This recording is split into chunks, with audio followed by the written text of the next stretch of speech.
Hello all, and welcome to my YouTube channel, the channel where we go over an article, break it down, and then use it out here in the real world. Before we begin, I want to let you know I am a published author of Jones T. Harver and the Watcher's Way, and if you want to click that link right over here, right there.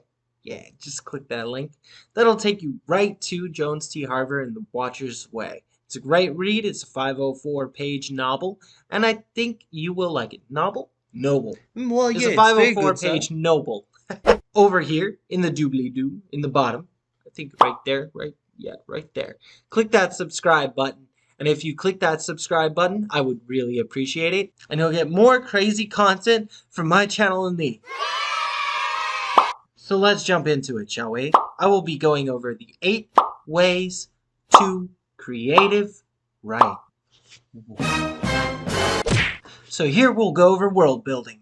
World building is an important aspect of many genres of fiction writing, especially sci-fi or fantasy writing. If you're looking to create a new world for your next epic fantasy novel or craft a believable science fiction setting, there are a number of world building tips you can follow in order to make the most of your own world. So let's see what these tips are, how we can use them, and let's get right down to actually writing a quick one-pager. Number 1, establish the type of world you want. As it states right here, establish the type of world you want. Pick a genre. Is this a dystopian or fantasy novel, or both? Does it take place on our Earth or on an alternate Earth? Knowing this will help figure out the tone and mood of your world. Hey, other me, what's my tone? Can you tell me? Yo, bruh, what if it was like a dog walking to the park and the park was on a park or something and yeah, bruh. Right, that's cool, other me, but I don't think a dog in the park is descriptive enough. Let's try, I don't know, looking at the differences of the world. So we're going to go ahead and jump right into our favorite program ever, Microsoft Word. Now if we've typed in John is going to the park on Earth, we have at least given him a place in where this is taking place. Maybe Susie is wearing a red sweater close by. Now what is Susie doing? We don't know, but at least Susie is wearing a red sweater close by. She's on a place called Earth, and John is walking in the park. So now we have the actionables and the tone starting. We know that Earth is, well, here. We all live on this giant block. So that is our tone and mood of our world. We're going to stick with something really simple to start. Number 2, deciding where to start. Whether it's the language spoken by the inhabitants or the apocalyptic landscape. Pick the aspect of the world you're most excited about exploring and start there. So what does that really mean? Hey, other me, can you explain this to me? I'm sorry, I wasn't listening. I was sniffing the hand sanitizer at the park. You know, stuff gets you going real good. It smells real good. Yeah, I think John's kind of run down right now, just like my brain. Yeah. Alright, other me, who's absolutely no help at all. So this talks about deciding on where to start, whether it's the language spoken by the inhabitants or the apocalyptic landscape. John is on the grass that was slowly heated up by the sun. He reached into his ripped pockets and yelled out to her, "Zrunsor," which means hello in Korean. Just by doing this sentence, I have introduced you to whether the world is apocalyptic, right? He's very broke, he's got ripped pockets. I picked the aspect of the world I'm most excited on in this park with John. He's going to be my focus. And I picked the language. They're obviously not directly from Earth. There's some sort of tribe. We haven't discovered that yet. I believe a common misconception is that a lot of people they think that two or three sentences don't define what you're doing when you first start writing. However, you want to keep in mind that these actually do define it as so. So please keep that in mind when you're going through your world building. Number 3, list the rules and laws. The inhabitants who live in this world you've created will have their own independent existence. What is their governing system? Who's in charge? Is this a magical world? If so, who can use the magic system? And how powerful is it? Setting up boundaries helps create a fictional world that functions more like a real world. I guess we better go get other me again. Hey, other me! Other me, I need your help. Come here. I hear someone calling my name. I think he's from the far. I don't know what he wants. What? Other Do me, that? you What? can't do that! Do what? What? Now that we've gotten other me back and out of the way, I've given him some rules, to make sure that he does things, well, as I ask. Anyway, over here, we've listed the rules and laws. John could only look up at Susie. He felt himself being sapped of power every time her red sweater gleamed in the distance. Susie's power drained John as his last coin fell into the grasslands of the park. She aimed at him with his finger. Was anything going to happen? John ducked anyway. So what have we done over here? Over here, we've listed the rules and laws. We've talked about the inhabitants who live in this world. We've given them an independence. And we've told you who is in charge. Number 4, describe the environment. Use your imagination. Over here it says, give your science fiction or fantasy world a sense of place. What's the weather like? How does it affect the rest of the world? Are there natural disasters? Are there extreme temperatures? What's the natural resources that exist in this location? And how do people exactly use this land they're on? Establishing the environment is a useful detail in the creation of your world. And this is extremely important if you want to properly world build because you'll always be referring to this weather piece. Let's check back and see what other me is up to. I'm conserving my water. It's like hot out here. It's damn. Huh. Right, so as other me falls apart over there, I think we'll continue our story. She aimed at him with his finger. Was anything going to happen? John ducked anyway. John looked over his shoulder as the finger gun Susie shot at him missed. The sun blared even more, giving way to fire on the grasslands. Smoke started to rise as the two of them sat there wondering what would happen next. Water was scarce, dripping slightly down John's arm. So over here, we've described the environment. We've given this science fiction or fantasy a sense of place. We've done a whole bunch leading up to this point, right? We've talked about the temperatures, the natural resources that exist. We know that there's not much water around, that there's a lot of sun, extremities. These will help paint the picture. Now we know that there's a little battle going on between John and Susie. We don't know if it's dangerous or not. And we know kind of how they're dealing with themselves. Number 5, define the culture. So what is defining the culture? What do the inhabitants of this universe believe in? Is there religion? Is there a god? Do they have any sacred customs they continuously follow? What do they celebrate? How do these factors shape their points of view? Do they breathe life into the characters who populate this location by giving them a meaningful existence? You need to write down how these behaviors are going to happen and how they do these things in the daily life. For example, why is John in the park? Why is Susie there? Well, I guess I'll show you. Hey, where is he? He didn't even acknowledge me. Oh, please, make me better. I need to be better. Almighty Candy God of the Skittles Corporation. Make me better! So let's go ahead and throw a little bit of religion into this. John got down on one knee and started to pray to his holy lord, Kansu. Susie looked at him in awe, feeling misled. She had the same feelings he did. Susie offered her hand and what little water she had left to understand their coming together. The two of them started conversing more.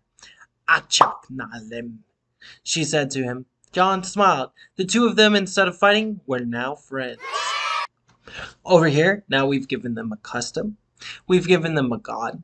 We've breathed life into the characters who populate this location, and now we can further go ahead and write a story about how John and Susie got to that park in the first place based on their god. This is why this particular information is so important to put into your novel that you're writing and when you're world building, because you can build a whole culture around it.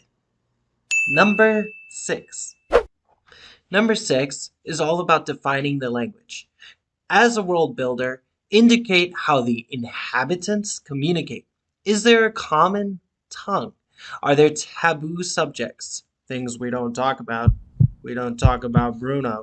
Knowing what can and cannot be said in your world can be an apt source for conflict.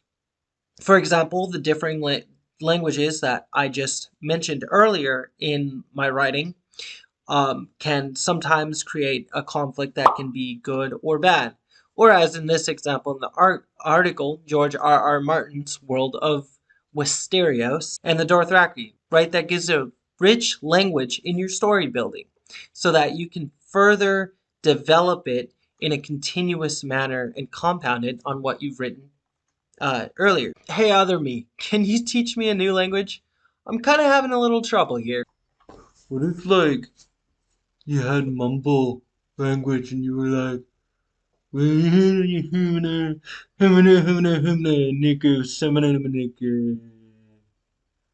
would freak out. Denied. Okay, let's continue our story, shall we? Achak Nalim, she said to him. John smiled. The two of them, instead of fighting, were now friends. John walked over to Susie and gave her a ring piece. I came from a place far from here, a place where my ancestors speak only in tongues. You might not understand, you little one. You understood it. Susie laughed. Yes, yes, I did understand it. Now my red sweater will give me the powers I need to make all the enemies in the world with you. So by doing this, we have now defined the language as a world builder. We have indicated how the inhabitants communicate, right? The Achaknalem is a language. We know there's a common tongue. Currently, there are no taboo subjects because we have not kind of written that in, but taboo subjects basically mean that they're things that you don't want your characters to talk about. If they say something insulting, it could be about their god or religion, or it could be just about something they even be wearing. So let's go right over to the next scene and go right over to number 7. Number 7, identify the history. What is your world's history? Has there been any world wars prior? Do the countries within your world have enemies? Are there rival nations?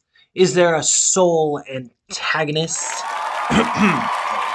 Providing the backstory for your world can give it an added dimension to make it feel more tangible. Let's go over what exactly that means. Oh, yeah, I know what that means. What if, like, the thing, like, did this thing where, like, the world was like a place And the place had a lot of time. That time had a lot of like placing when that space and time with a lot of electricity like flying out and there were a bunch of cars flying and it was all in the future. And then like the future like came down and like it did things that could kill people and like the whole world explodes in the very end. Oh my god. Uh, right. I think we're gonna skip Other Me's idea here, and we're just gonna go straight into our story. A long time ago, before we were even on this world, my tribe, all my tribe had done was explode things. Generations upon generations we lived to destroy.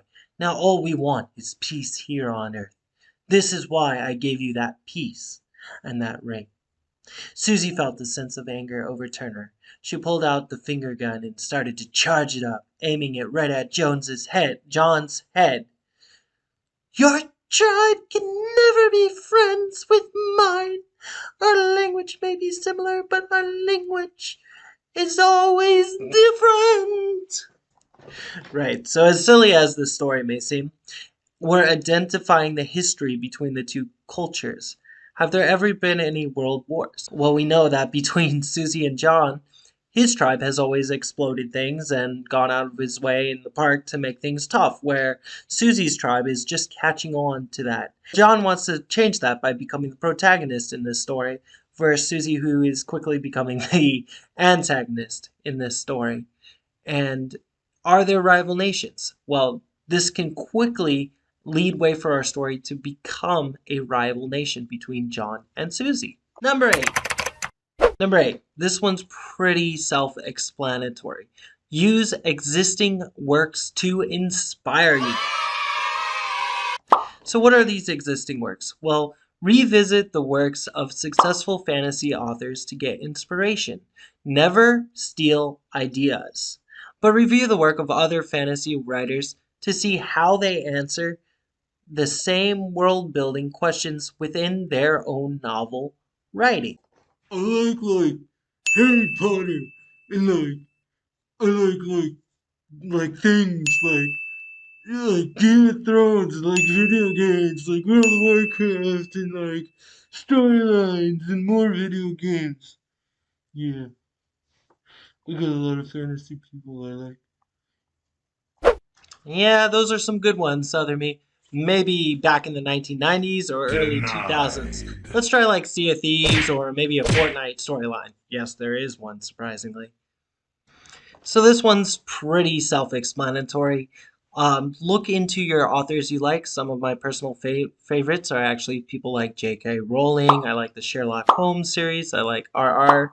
And I like a lot of different novels. Since I'm an avid reader, I'm sure you have inspirations too. When you look into those books, you open them up, you can see directly what they are and what's kind of written inside of them to get the writer's style so you can take that for your own. Much like skateboarding, music, writing, video games, any style, there's always a player. Even YouTube. Yes, YouTube creates a lot of writing and formatting and editing. Mm. Number 9. Number 9. Describe how characters develop. Your character development is based on the social political factors you establish. Is their status based on their class or their wealth? Do they have jobs they can get promoted at in this world? Is there a political system? Are they oppressed? How do they respond to grief or loss? Do they fall in love? Does this character ever feel that way about another? Figuring out how your main characters grow is an important aspect of defining your character's world. And this is extremely important. If you've ever watched anime, think about like Dr. Stone. He never falls in love, but at the same time, he's out there to save the world. I have the best job. I could just say sit here or read. Books are cool. Whew, glad I caught that one in time. Other me, I told you, don't throw books. Let's get right back into the story, shall we? Your tribe can never be friends with mine. Our language may be similar, but our lineage will always be different, John. Rushed towards Susie, aiming for her finger gun. He reached out, grabbing it right before she was able to let off a shot. "You'll never be able to shoot now without exploding us both. I just want to go back to my job when life was easier. I want this park to go back to the way it was before it was in flames." Susie quickly put out her finger gun. "I wish I had a job too." She lowered her head, sulking. "Krizunastakin." John gasped. "Together we will find a job." And finally, number 10. Building a detailed world for science fiction or fantasy fiction can be fun, and it's easy to get lost in the small details you want to include in your universe. However, focusing on too many aspects of your fantasy world building will not only take time away from the actual writing, but possibly limit your freedom when trying to change your story later. You may feel like you have to follow the world building you've laid out for yourself, especially after spending so much time on it.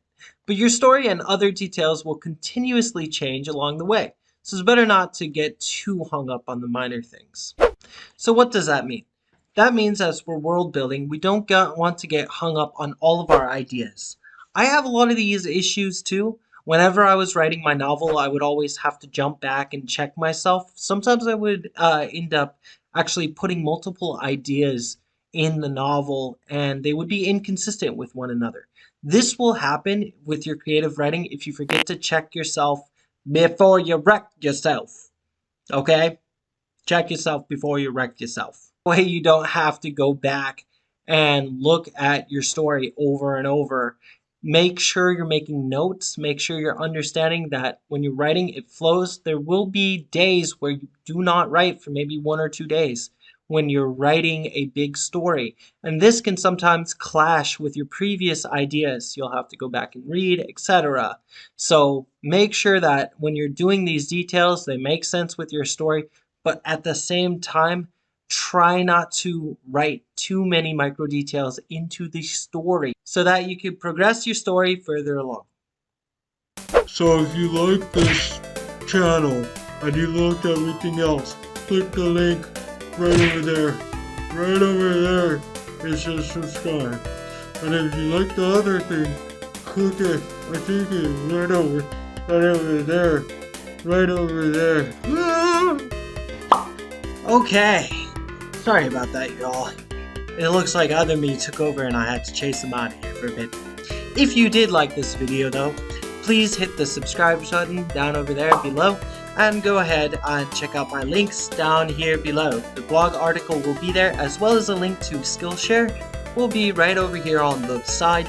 Skillshare is a very awesome place. It is simply a place where I'll be putting up my courses or where you can register for $7 a month, and what will happen is that you'll be able to find any course you want to learn on made by people like me. And that could be even, one day, people like you. To go to the next video, click the button down here. And then you'll go to the next video. Thank you for watching, and thank you for being beautiful, and I will see all of you lovely people later. Also comment below, and you could be responsible for the next vlog video that I cover.